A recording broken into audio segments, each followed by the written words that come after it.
Hello everyone, Pac-Man Master 47 here, welcome to the Spyro Reignited Trilogy. Now, we ended Crash, and I was so excited to start playing this, and I am. I took a little break, which I really should upload this Monday. Well, so we're going to start.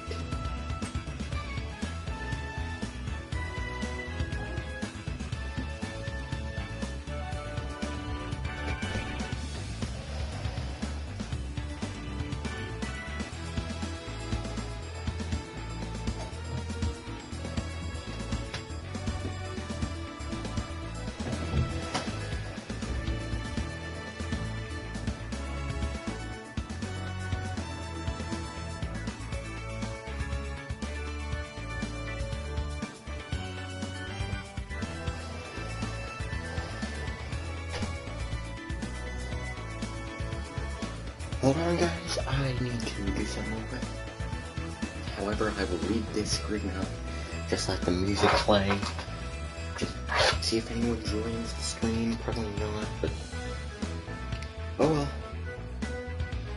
I'll be right back.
Okay guys, I am back, and sorry I had to make some... Let's start the game, shall we? And I'm gonna turn on my volume, so... There we go. Let's do this. And see, I have played this, but I deleted my save slot. We're gonna go in one, and we're gonna start with Spyro the Dragon. Now, the first three Spyro games are in this trilogy. Spyro the Dragon, Spyro 2 Ripto's Rage, and Spyro Year the Dragon. So we're gonna start with Spyro the Dragon, which, I've played the first two games, I have not played the third. So far this is my second favorite game. My first is Ripto's Rage, but let's do this. Spyro the Dragon. Here we go.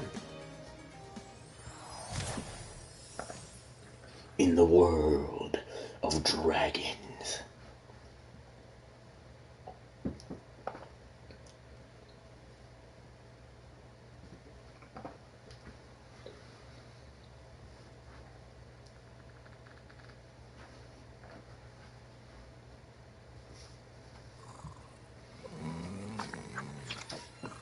Okay, rolling. It's been peaceful here in the Five Worlds, or is it 6? For a dragon's age, we now have 12,000 treasure, or is it 14,000? What about this Ganasty Gnorc character? Now, I understand he's found a magic spell to turn gems into warriors for his cause. I'll take that question. Nasty Gnorc is a simple creature. Simple? He has been contained in a remote world and is no threat to the Dragon Kingdom. No threat? Besides, he is ugly. Ugly? That does it!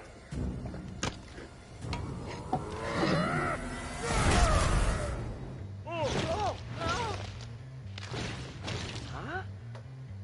Looks like I've got some things to do.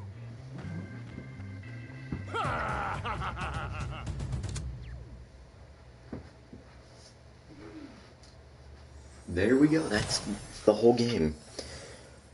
So that guy was, the green guy was Nasty Gnorc. Oh god, I love how this game looks. It was Nasty Gnorc, and basically, he found a magical spell that turns, basically, our treasure, which are the gems, into henchmen.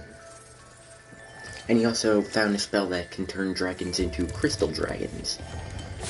So before we start, X is to jump, D-pad to move, hold X to charge while moving. If you move forward and double jump, you basically fly. Circle is to flame. That's about it for now. Okay, let's save our first dragon, Nestor.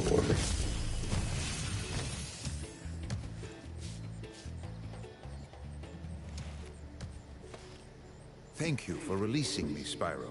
Free 10 dragons in the artisan world, then find the balloonist. He'll transport you to the next world. What about Nasty Gnorc? I'm going after him. Find dragons first. That's all I can tell you. Fun fact, the voice actor, the second ever voice actor for Dr. Cortex in the Crash series was Clancy Brown, also known for Mr. Krabs. Well, the second ever voice for Spyro was Tom Kenny, the guy who does the voice for SpongeBob. As you can see here, you hit pause, you go to the pause menu, you could continue to go to your options, or your guidebook. Now your guidebook basically tells you what level has what. And as you can see, the Artisan's World, that's where we're in, has 100 treasure and 4 dragons. Now, there are 80 dragons total in the game, and 14,000 treasure, and 12 dragon eggs. Would you like what's left over? Now, the eggs will come in. They have a bigger role. Dragon eggs have a bigger role in Spyro 3, from what I heard.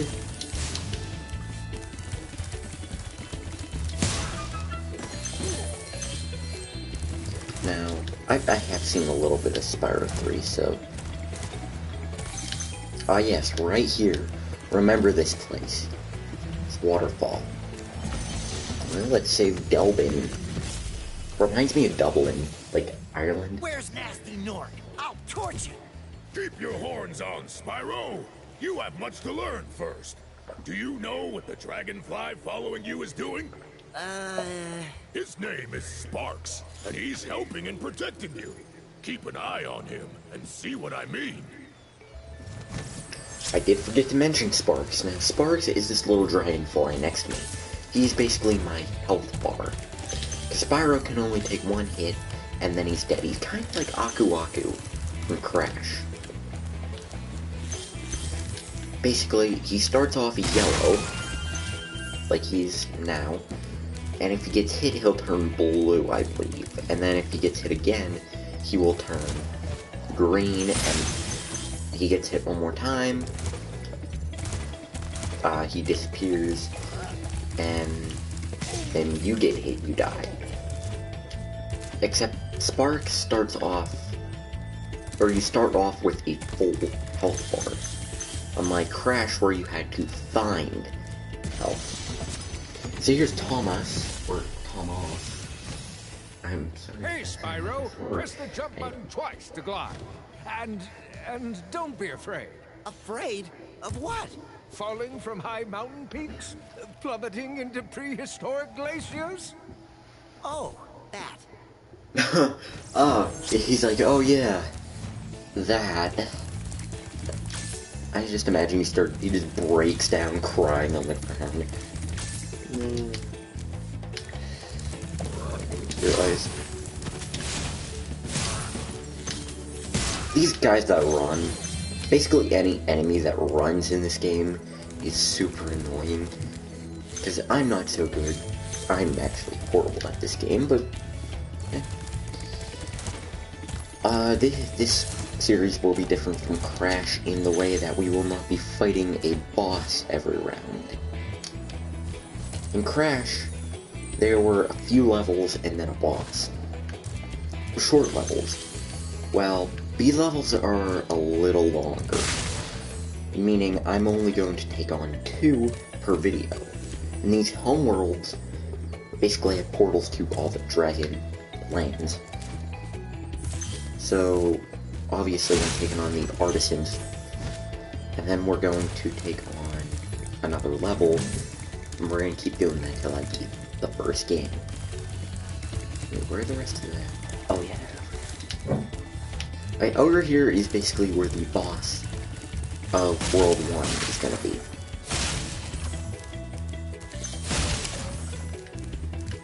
That dragon's head, when you get enough save enough dragons, it'll open up, revealing the portal to the boss world. Argus. I know an Argus. I killed him in Shadow of the Colossus. Cool, Flash. Do that again. The artisan's boss is through a portal in the dragon mouth, but you're not yet ready, Spyro. First, you must complete one of the other artisan lands. Okay, sorry, I have to beat another level before I can. But in the original, you actually go right up by it and glitch the camera. There was a little gap where you could see the boss. They fixed it though, which it's kinda disappointing, but more surprise, I guess. Oh yeah, these sheep. If Sparks gets hurt, you just murder a sheep. Well, no, they don't really get murdered. Oh yes, they do. And they drop a butterfly. And Sparks eats the butterflies, and he regains his health. So if Sparks is running low on health, kill a sheep. Oh, and here's the balloonist. If you prove your worth by rescuing 10 dragons, then you may use this balloon to fly to a new world. Basically, there is a balloonist in every world, or homeworld, and he's basically like, oh, you have to do this to get another, to get to the next world. And yes, it does get annoying, but I see why they did it. So, like, you couldn't cheat. I guess it's good to have Sparks with you all the time, because if you hit the L stick, L3, Sparks points towards treasure you missed. So if you're missing treasure in a world, you're like, hey Sparks, where is it? He points to it. So there we go. 100% level done. Amen. Okay, so that's the first level. Now, the next level I'm gonna do today is Stone Hill. And yes, I have a list of every level. As you can see, artisans, there we go. My stats are up in the top left. I got 100 out of 12,000 gems. I have 4 dragons, 0 dragon eggs, and 6 lives. Top right, game total 2%, and time. I've been playing for 6 minutes already? Jeez. Here we go, let's go into Stone Hill. That is the next level. I found, 100 treasure. That's a lot. That's nothing compared to what. When we get into later levels, they're all gonna have like 100 gems apiece. And it sucks. But I see the first world actually has like less than 400 treasure, so welcome to Stone Hill. This is a fun level. I hate this level, actually. I don't think I have a favorite in this. Actually, my favorite level is probably one of the bosses, because the bosses count as levels. Basically, you play a level to get to the boss, and then you fight him. And when he's dead, you have more of a level to play through, so it's a very repetitive task. Oh boy, I love this game. You're gonna hear me complain throughout the whole series about this game, of how I would have done it better, but really, it's not a bad game. So we start off here, and you want to go into one of these tunnels. Keep track of where you go so you don't miss any gems. I'm gonna go in this tunnel with the green emblem above it. See where that goes. Oh, a dragon. Okay. Lindar. When you free a dragon or step on one of their platforms, you're saving your progress. That could be useful if you run into trouble. Not that you ever run into trouble, Spyro. He has to be my favorite design for a dragon.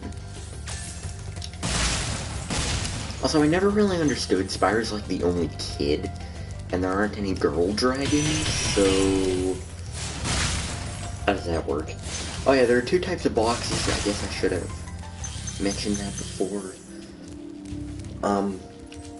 There are metal boxes where you have to charge instead of flame. The regular boxes you can do both. And there are other boxes later on where you have to flame. Now I'm gonna go in this tunnel over here.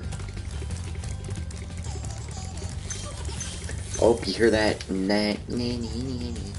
That is a thief. I'll get into more about it. Basically, they run around your world because they stole your...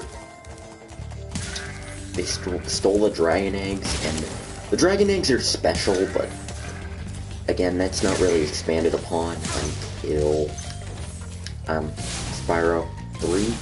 Also, you can see flaming doesn't break it, but charging breaks it. I couldn't think of the right word. And those are rams, I believe. Don't know. Okay, up the magical windpipe we go. That sounded way better in my head than it did. Gilbus, what do you have for us, buddy? Spyro, my friend, how about a hint on gliding? You bet. For the longest glide, press the jump button at the top of your jump, and try pressing the action button to drop down mid-flight. Okay, that is actually something I haven't told you guys. When you're gliding and you don't want to glide too far, just hit charge, the charge button, and you drop down mid-flight. So, yeah. This is the reason up here why I don't like this level. Just because the grass sometimes makes it so hard to see the gems. Where's that thief?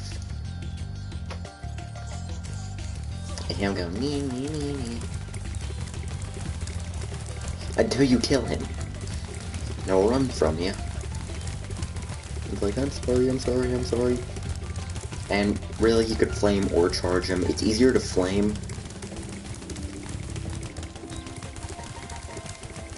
I want to try to charge this one.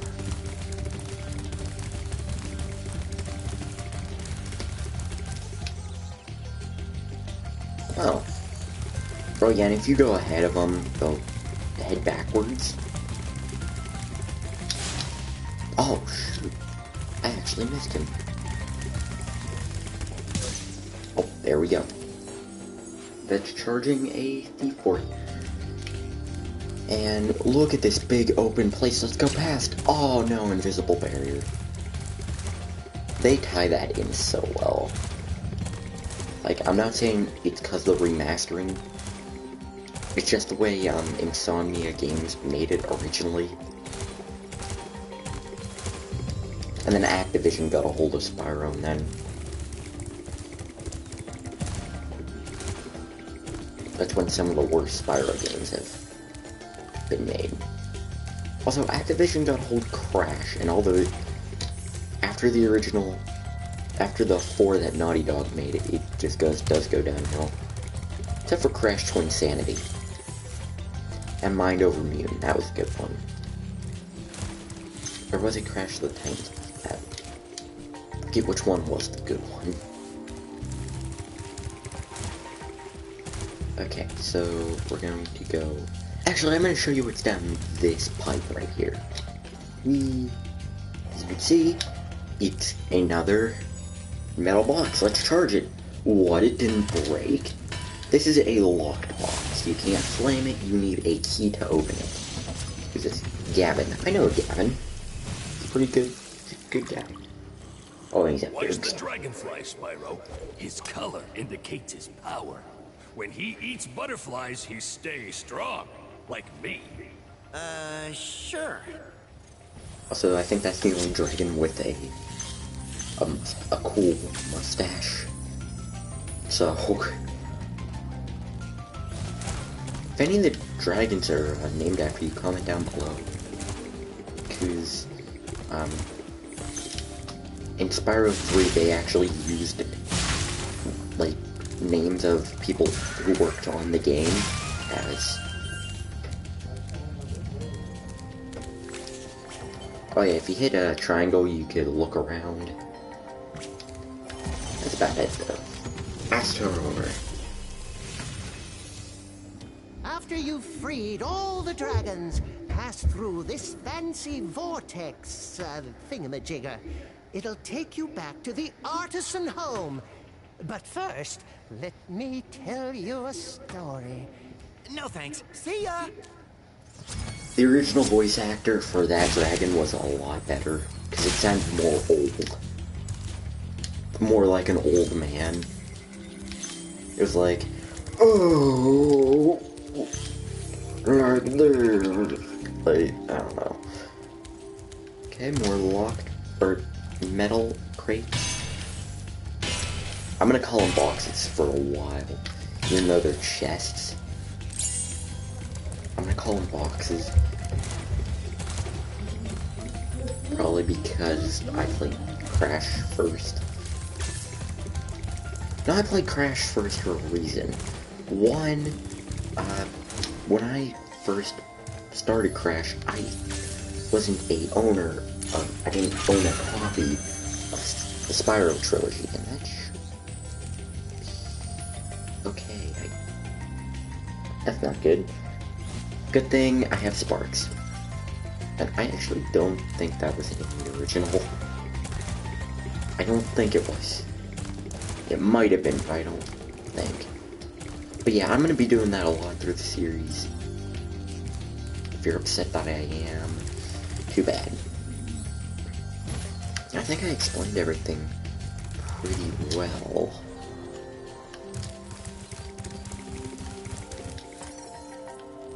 I hope I did. Any comments or any questions or concerns? Now I sound like a teacher. Do you have any questions you want me to answer about Spyro? Either look it up or type it down in the comment section. I'll answer. I'll reply to every person who comments on any video. Anyway, that's the level. Now I need to remember how to get out of here. You sure that's everything? Yep, and a dragon egg. There are actually, did I already say that? There are 12 dragon eggs in this game, meaning 12 thieves you have to beat the crap out of and take the egg back. Let's return home. I almost said steal the egg, but no, they were our eggs originally, so. Here we go. 300 gems. I will be uploading this daily, and if I don't, I might take like a day break in between. But yeah, I understand Spyro's a lot more, it's a lot more popular than Crash Bandicoot. I'll say that. So I wouldn't be surprised if people watch this more than Crash. I'd actually be surprised if anybody watched it. Anyway, that's about gonna do it. Oh yeah, these fairies, when you walk by them, let me get a decent amount away. When you walk by them, they'll shoot this glowy ball out of their wand, basically saving your progress. If I die, which I probably will, or if you save a dragon. Anyway, so that's about gonna do it for this episode of Spyro. Like, comment, subscribe. Heck, even if you don't like it, don't subscribe, that's fine. Just comment why. I'm just running around like a Spyro, like, I don't know why. There we go. Yeah, I will be replying to every comment in the video. So, hope you all enjoyed, and I will see you all next time. Bye! I love this game. Not really, but still. Not as much as Crash.